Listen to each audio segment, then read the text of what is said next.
What's going on, guys? Today I'm reviewing a Rolex Datejust Homage by Guess. I did one a while ago, like 2 years ago or so. It was by a Swiss watchmaker called Mathey-Tissot. I'll link that video for you if you want to go check it out. It's a nice quality watch, very affordable, and it's a Rolex Datejust Homage. So this one is by Guess, and I'm going to show you the model number. This is it right here. It's GW0265G6. I'll leave it down in the description for you. Now this says that the box is made in China, but I don't know if the watch is, possibly, because I'm not quite sure where Guess has their watch manufacturing facilities. We all know that Guess is a US brand. It even says right here USA. But it's very possible that the watch itself is manufactured in China, but it's still a pretty good quality watch for the price.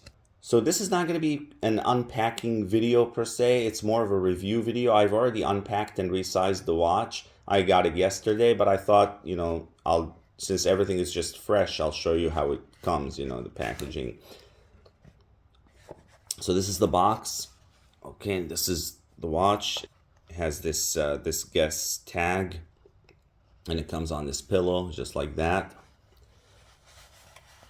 Now inside the box we have something pertaining to the warranty or the guarantee, as it says right here, as well as some moisture control material and some other little booklet. Not really interested in that.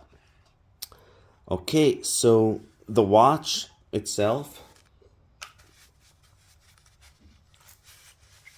Now this, depending on the vendor, it retails anywhere from $150 to $200, or maybe possibly even $215.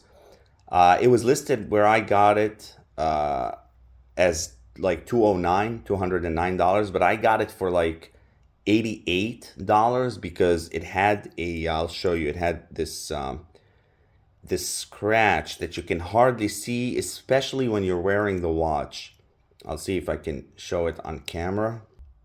Here it is right here. It's like a little kind of wear and tear kind of thing right there on this edge of this link right here, just like that. So as you can see, you can hardly see it. To me, this is not a big enough a deal to return the watch. Okay, so let's go over the watch itself. We've got, it looks like these are glowing or like luminous hands here. So let's go ahead and conduct the luminous glowing hands in the dark test real quick.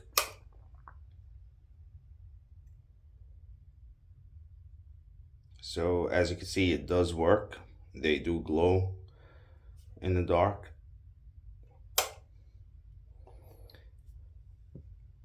So we've got your date. The date, despite the magnifying glass right here, it's kind of hard to read. It's pretty small, but that's not a big deal. I like the Roman numeral indices. That's a nice new touch. Like usually there's just kind of like usually it's like a little line or a dot or a chip of some sort, or numbers, like regular numbers. But I like the Roman style. The Roman is pretty neat. You've got your day of the week right here. It says Friday up top. I don't really care about that, but they have it. You've got the watch weight itself is pretty decent. It's not heavy that it's annoying, and it's not light that it feels cheap. It's really a decent, nice weight. I haven't really weighed it, but again, I don't care about that. The bracelet quality is really well made. It's got the polished center links, and it's just like solid links. You've got on the clasp the Guess branding right here, and I'll come back to the clasp in a second. I've got something to say about that. On the back, you're not going to be able to see it clearly, but it says it's rated water resistant up to 50 meters, and it's a Japan movement. That's all it says, and it's got the model number that I read to you in the beginning, that GW, and it's got the Guess branding up top here. That's all it has for the, it just says Japan movement on the bottom right here. So about the clasp, one thing I always, look for in a watch, or like in the pertaining to the clasp, is the way that the clasp locks. I prefer the fold over, like the push down and fold over, as opposed to the buttons. The buttons, I had this happen to me once with a watch where when you press one of the buttons, or it may have only been just one button and not two. And anyway, they had it positioned while wearing the watch where if I bend my wrist like this, like the skin pushes the button, and the clasp, winds up opening.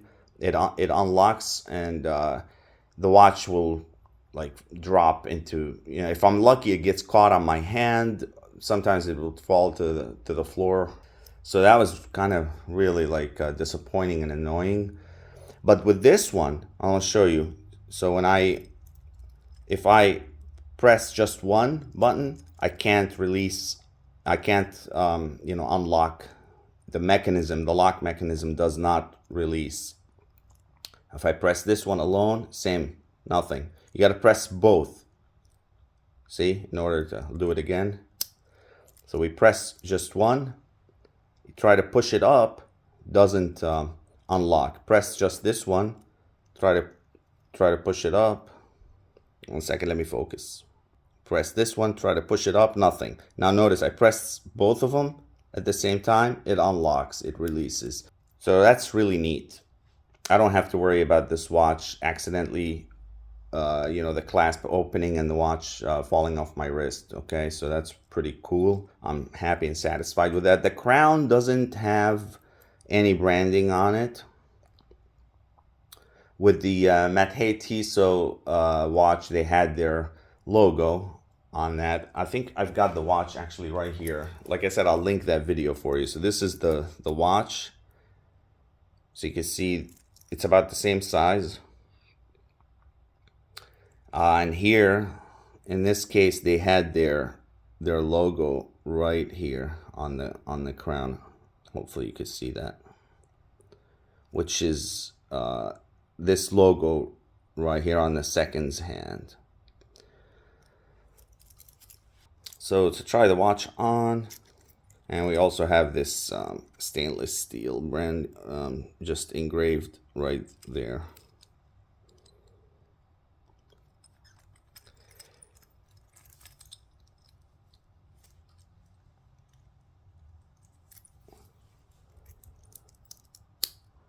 So you see when I bend my wrist, or I'll push this for you right now again. See, I cannot unlock it. I can only do it with two at the same time. Okay, and that's what the watch looks like.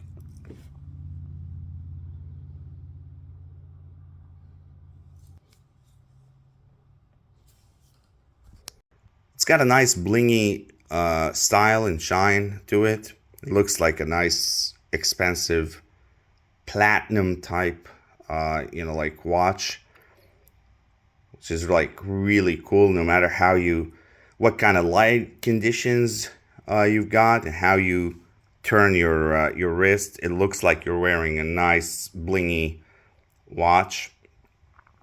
I really like the style of this watch. It looks just like a Rolex Datejust also. That's why I called it a Datejust Homage. In terms of timekeeping, it does a remarkable job. It's really accurate. And the watch is a really decent, good quality watch. It's worth a couple $100. I would pay that much for this watch. Not more than a couple hundred though. Like maybe 180 to 200, something like that. But like I said, because of that minor blemish, like a manufacturing aesthetic or cosmetic defect or blemish, I got a great deal on it, for less than half. Like I think it was like close to $90 or $88, something like that. because you can't even, like I said, you can't even see it. It's you can't really at all. It's on the edge of the one of the bracelet's links, you know. And this wear and tear is going to happen eventually anyways. You can either have the bracelet polished by somebody, by a professional, or you can just buy an entirely new bracelet, and you can replace the clasp. This clasp, you can just take it off of this bracelet, put it on a new bracelet, and you can buy these kinds of bracelets from anywhere, like eBay or anywhere, you know. And it's really not a big deal at all, you know. Can't even see it, can't. And I inspected the watch thoroughly. There are no other problems or blemishes or marks on the watch. As one thing I forgot to mention is the glass or the crystal is not a sapphire. It's mineral. It's not sapphire. So you'll have to be careful, because this will be more susceptible to scratches as opposed to the sapphire. But, you know, all the same, it's still a great buy. If there's anything I left out and didn't go over, you guys can just feel free to leave me the comments, you know, your questions in the comments, and I'll address them and get back to you. I hope you guys find this review helpful, and you pick one of these nice watches up and enjoy wearing it in the summer. Thank you for watching, and have a nice day.